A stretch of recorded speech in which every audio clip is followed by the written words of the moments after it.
Hello friends, welcome to Rida kitchen. இன்றைக்கி நம்ம பார்க்க போகிறது ஈவினிங் ஸ்நாக்ஸ் முட்டை போண்டா பார்க்க போகிறோம்.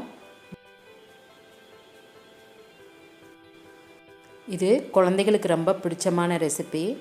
நம்ம வீட்டிலே செஞ்சு கொடுக்கும்போது ரொம்ப ஹெல்த்தியானது. வாங்க வீடியோக்குள்ளே போகலாம். அதுக்கு தேவையான பொருள் ஒரு கப் கடலை மாவு எடுத்திருக்கேன்.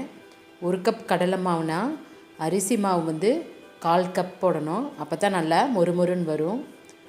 அரிசி மாவு அதிகமாக சேர்த்துட்டோம்னா கெட்டி ஆயிரும். 1/4 கப் போட்டால் போதும்.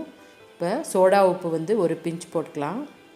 சோடா உப்பு அதிகமாக சேர்க்க தேவையில்லை, ஒரு பிஞ்ச் போட்டால் போதும். ஏன்னா இட்லி மாவு சேர்த்த போகிறோம்.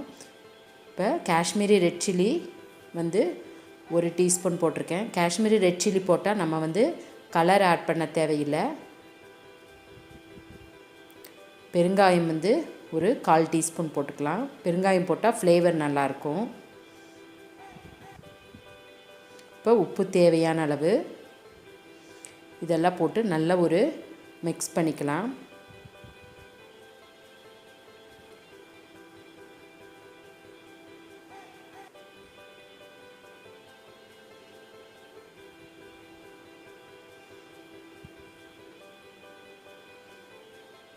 நல்லா மிக்ஸ் பண்ணிவிட்டு இப்போ இது கூட 1 டேபிள் ஸ்பூன் இட்லி மாவு ஆட் பண்ணி அதையும் நல்லா நம்ம மிக்ஸ் பண்ணிக்கலாம். இட்லி மாவு ஆட் பண்ணும் போது நல்லா போண்டா நல்லா ப்ளஃபியாக வரும்.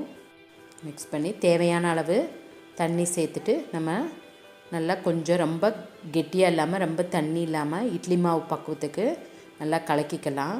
ரொம்ப தண்ணி ஊற்றினா நமக்கு முட்டை போண்டா எண்ணெய் கோர்த்துரும். இப்போ இந்த மாதிரி கலக்கி இதை ஒரு 10 மினிட்ஸ் அப்படியே ஊறட்டும். இப்போ முட்டை வேக வச்சு இந்த மாதிரி கட் பண்ணி எடுத்துக்கணும். அதுக்கு மேலே நம்ம பெப்பர் போட்டுக்கணும். பெப்பர் போடும் போது முட்டை ரொம்ப பிளாங்காக இல்லாமல் இருக்கும்.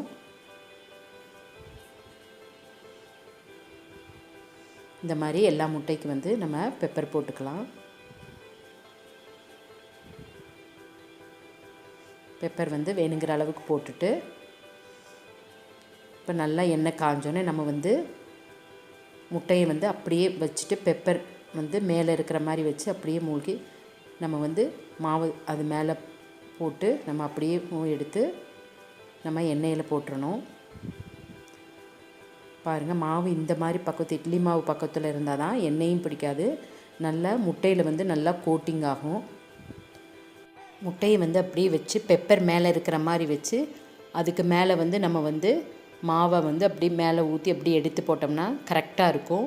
பெப்பர் கலங்காது.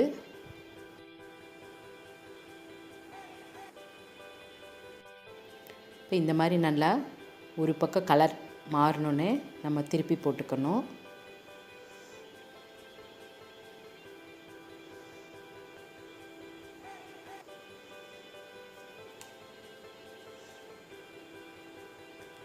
பாருங்கள், நல்லா கலர் சேஞ்ச் ஆகி நல்லா நம்ம எந்த ஃபுட் கலரும் ஆட் பண்ணல. பாருங்கள், காஷ்மீரி ரெட் சில்லி போட்டதுனால நல்ல கலர் இருக்குது.